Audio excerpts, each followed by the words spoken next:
I had tears in my eyes after watching that interview on Tuesday morning. And then Tuesday afternoon, as I began to think about this morning's worship service in my mind, or perhaps my soul, I made a creative jump or a connection. You see, I was reading our gospel story, The Road to Emmaus, and when I finished the story, I kept thinking about how important the little things are, the little details, the little kindnesses. In this story, we have two travelers who are walking the road from Jerusalem to Emmaus on the day of the resurrection. And they are discussing the news, and they are identified as two followers of Jesus, not the inner circle of disciples, but followers who knew Jesus well. And Jesus comes alongside them, but for some reason they don't recognize him. Jesus then asks these two disciples what they are discussing, and they are incredulous. I mean, who doesn't know what's been happening in Jerusalem these past days? It's been all over the news. It was a trending topic on Twitter, if they had Twitter.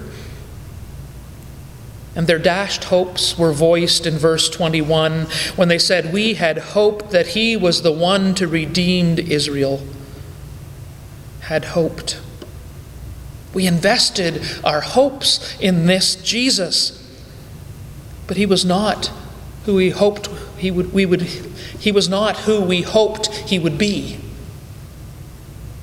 And in response, Jesus outlines for them the meaning and the significance of his own death, even when they don't recognize him. Starting from Moses and working through the prophets, Jesus tells them it was necessary that he would suffer and die and rise and be lifted into glory, and they still do not recognize him. And then the story takes one more twist. As they approach their destination, the two disciples notice that Jesus seems to be planning to keep walking. And so they urge him, "Stay with us." And they offer hospitality to one whom they believe is a stranger. They offer to be hosts to this traveling companion, to this new friend.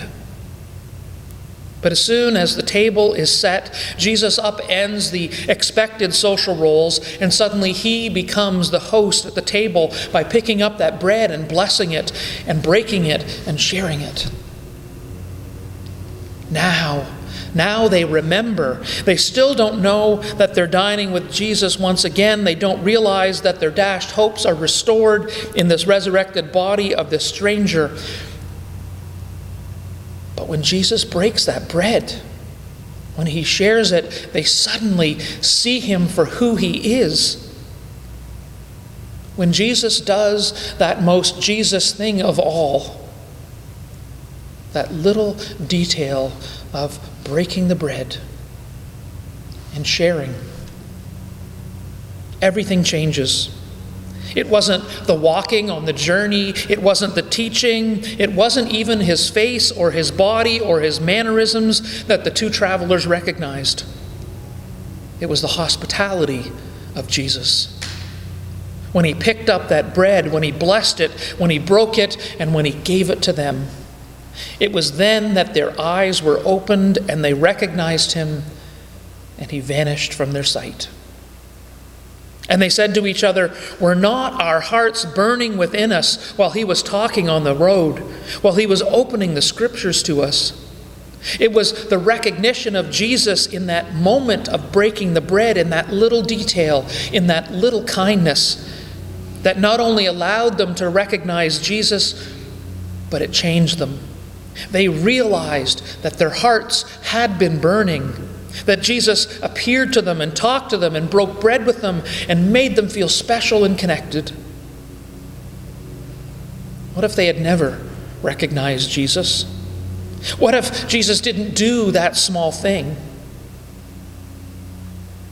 I think back to that news interview and the difference that Heidi Stevenson made in the life of that young Dutch woman, and many others, I'm sure, simply by kneeling down and having a conversation, a real conversation at eye level with that little girl.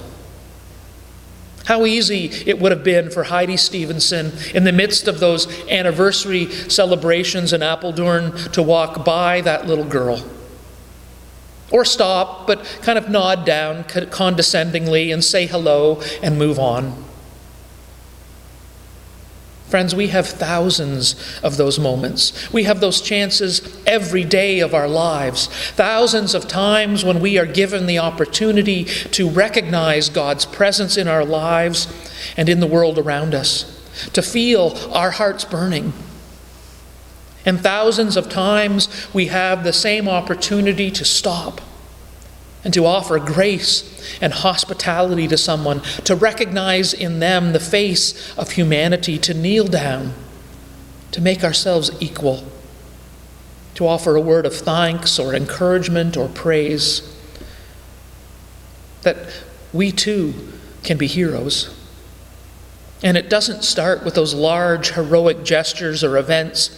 It starts with a simple everyday love for others, and then acting upon it by offering your time, your words, and your love. It's in the little details, those little acts of hospitality. Amen. Our praise song, Bind Us Together.